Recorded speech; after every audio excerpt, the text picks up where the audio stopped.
گەرمیان خاوەنی چەندین شەهیدی ڕابوونی ئیسلامیە کە لە ڕابردوودا لە پێناو بنەما ئیسلامی و مرۆیەکان و لە کاروانی خەباتی ڕێگەی دادگەریدا ژیانی خۆیان بەخشیوە.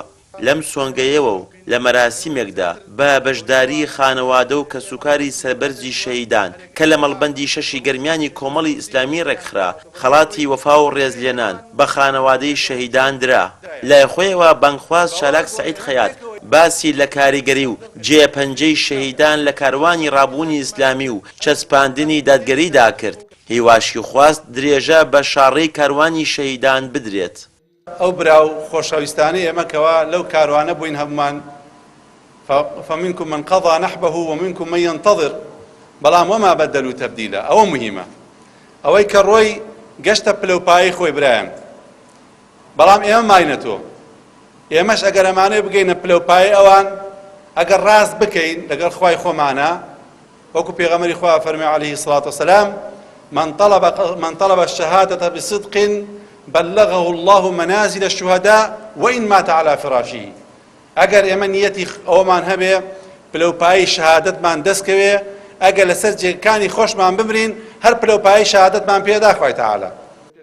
لە مەراسیمەکەدا ئەو بەنگخوازە ڕاشی گەیاند لە سەروبەندی هەڵبژاردنەکانی پەرلەماندا دەبێت هەمووان وەفایان بۆ قوربانیدانی شەهیدان هەبێ و بەبەشدار بوون لەو پرۆسەیەدا نەهێڵن ڕێبازی ئیسلامەتی و چەسپاندنی دادگەری کاڵ ببێتەوە.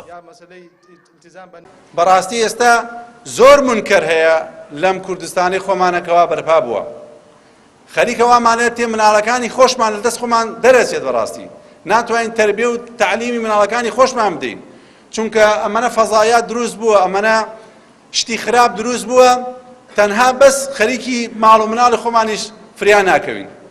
ئەم منکەرە بەچیە گۆڕێ برایان؟ بەوا گۆڕێ ئێمە پێکەوە یەک بین، یەک دەست بین، یەک هەڵوێست بین، یەک دڵ بین، هاوکاری یەکتر بین.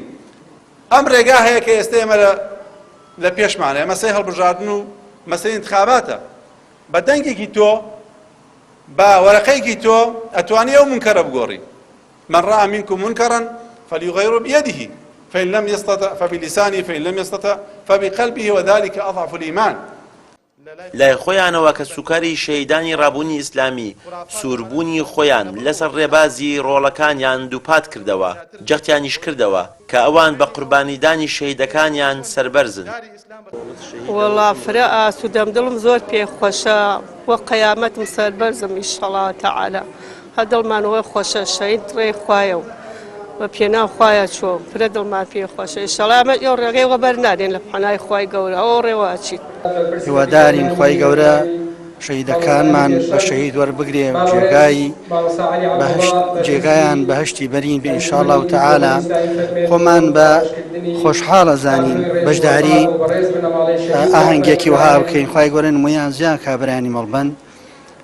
لە کۆتایی مەراسیمەکەدا لەلایەن بەرپرس و کارگێڕان و ئەندامانی مەڵبەندی شەشی گەرمیانی کۆمەڵی ئیسلامیەوە خەڵاتی ئەمەکداری و ڕێزلێنان بە کەسوکار و خانەوادەی شەهیدانی ڕابوونی ئیسلامی بەخشرا.